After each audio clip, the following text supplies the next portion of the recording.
Gabriel Zucman a répondu aux critiques de François Bayrou sur sa taxe sur les hauts patrimoines.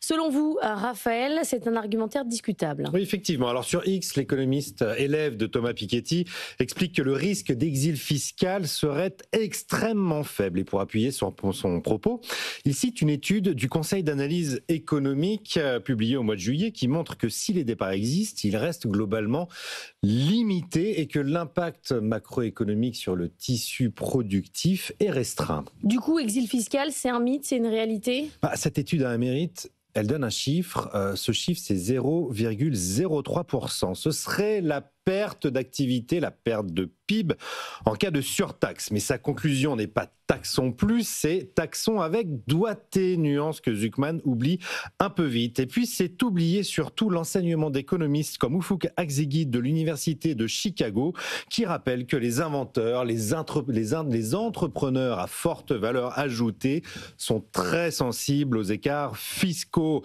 Professeur à Princeton, Henry Cleven l'a montré au Danemark. Les hauts revenus étrangers vont et viennent au gré du climat fiscal.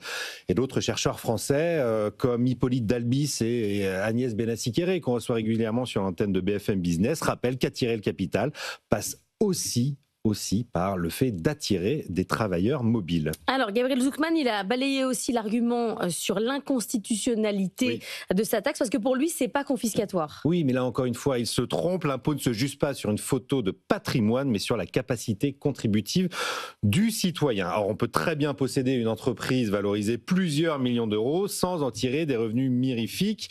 Du moins au départ, c'est le système des startups, c'est le cas de beaucoup d'entrepreneurs de la tech notamment.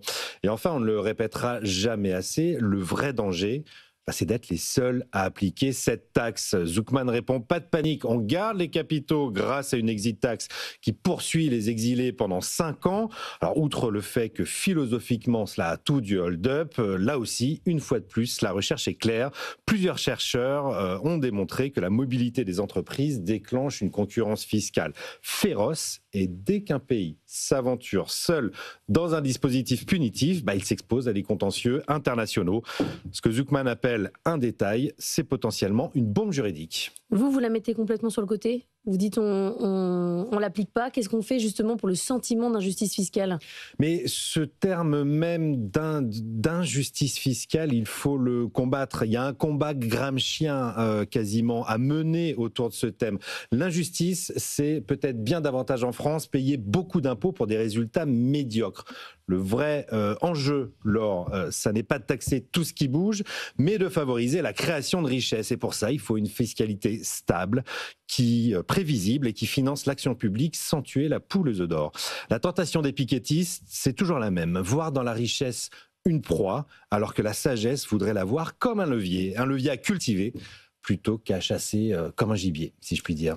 Merci beaucoup, Raphaël Legendre.